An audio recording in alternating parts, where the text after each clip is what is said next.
آپ کسی بھی لفظ کے 7 لاکھ زبانوں میں اس کو استعمال کیجئے.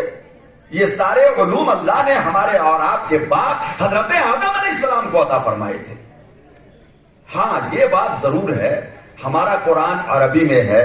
ہماری زیادہ تر دین کی کتابیں یعنی علمی کتابیں نماز روزہ حج زکات احکام شرع کی باتیں اردو میں ہے فارسی میں ہے. اس لیے ان زبانوں کی طرف ہمارا کھنچاؤ زیادہ ہے ہمارا جھکاؤ زیادہ ہے. لیکن یاد رکھیے بات رب کی ہو تو پھر زبان کوئی بھی ہو ہندی ہو انگلش ہو سنسکرت ہو مراٹھی ہو چاہے وہ زبان کوئی سی بھی ہو. اور یہ بھی ہم دعوے سے کہتے ہیں آج عالمگیر مذہب اسلام ہے. پیغمبر اعظم صلی اللہ علیہ وسلم کا لایا ہوا دین کون سی ایسی زبان ہے جس زبان میں اس علاقے کے لوگ علم دین کی تبلیغ نہیں کر رہے ہوتے ہیں.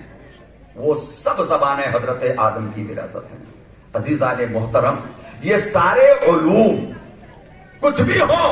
ہاں رہی بات یہ کہ جو ہمارے پیشرو خطیب نے کہا تھا غالباً اعزاز الدین صاحب نے کہ یہ جو ڈاکٹر انجینئر اور یہ جو کچھ بھی آپ بن رہے ہیں یہ دنیاوی عروج کی ایک سیڑھیاں ہیں جو آپ کو منزلوں تک پہنچاتی ہیں. دنیاوی اعجازات آپ کو ملتی ہیں. اس کے ذریعے سے عقل خرد توانائی سوچ سمجھ فکر بڑھتی ہے آپ کی. اور آپ کو اگر قسمت نے ساتھ دیا تو کوئی نہ کوئی عہدہ بھی مل جاتا ہے جس کے ذریعے آپ ذریعہ معاش سے بے فکر ہو جاتے ہیں اور آنے والی آپ کی نسلوں کے لیے ایک نیا پلیٹ فارم تیار ہو جاتا ہے.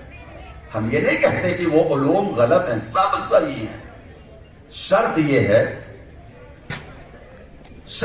ہے کہ ایک تو دنیا جینے کے لیے علم ہے اور ایک باقی رہنے والی زندگی کے لیے علم ہے.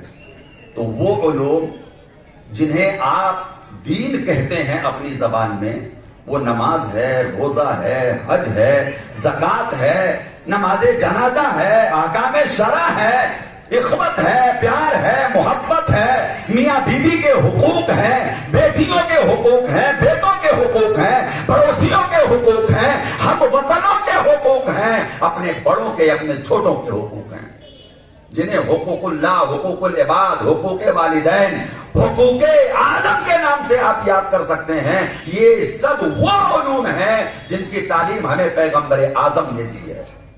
یہ سمر کیمپ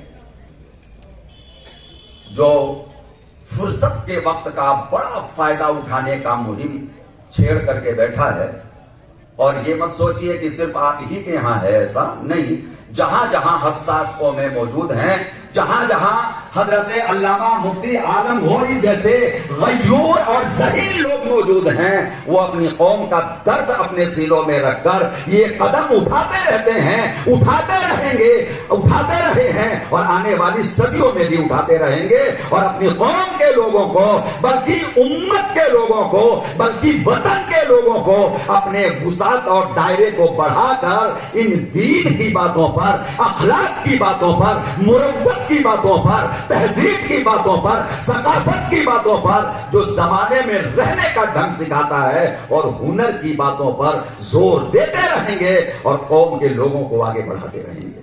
محترم حضرات یاد رکھیے کہنے کو تو انسان خوب کہتا ہے لیکن مزہ جب آتا ہے کہ کہا کم جائے اور سمجھ زیادہ لیا جائے اور سمجھنے سے زیادہ کامیابی یہ ہے کہ پھر اس پر تن من دھن سے یک جلد ہو کر ایک دوسرے کو طاقت دے کر پاور دے کر ہاتھ سے ہاتھ ملا کر کندھے سے کندھا ملا کر قدم سے قدم ملا کر اس منزل کو منزل عروج تک پہنچا دیا جائے. یاد رکھیے ٹانگ کھینچنے سے کئی دفعہ ایسا ہوتا ہے کہ ٹانگ رکتی تو نہیں ہے لیکن کھینچنے والے کا نام ضرور آ جاتا ہے. بڑا مشہور واقعہ ہماری کتابوں میں ملتا ہے جو اہل علم جانتے ہیں. حضرت آدم علیہ الصلوۃ والتسلیم کو جب نارے نمرود میں ڈالا گیا تو یہ گرگٹ پھونکے مار رہا ہے. کسی نے پوچھا کہ یہ پھونک کیوں مار رہا ہے تو اس نے کہا آگ کو دہکانے کے لیے. میڈک کو دیکھا تو منہ میں پانی لے کر کے وہ نارے نمرود پہ ڈالنے کے ارادے سے آگے بڑھ رہا ہے. کسی نے پوچھا تیری نیت کیا ہے کہا آگ کو بجھانے کے لیے. وہ نارے نمرود نہ تو پھونکوں سے بڑھنے والا تھا اور نہ ہی میڈک کے منہ کے پانی سے بجھنے والا تھا، لیکن نیت کا پتا تو چل ہی گیا کہ کندھے سے کندھا ملانے والا کون ہے اور ٹانگیں پکڑ کر کھینچنے والا کون ہے۔ یاد رکھیے، جب عزم جمع ہو، ہمت مستحکم ہو، عزم پہ ہم ہو، یقین محکم، عمل پہ ہم، محبت فاتح عالم، تو جہاد زندگانی میں ہیں یہ مردوں کی شمشیریں، اور جب یہ شمشیریں اٹھتی ہیں تو سارے خش و خاصات کٹ جاتے ہیں۔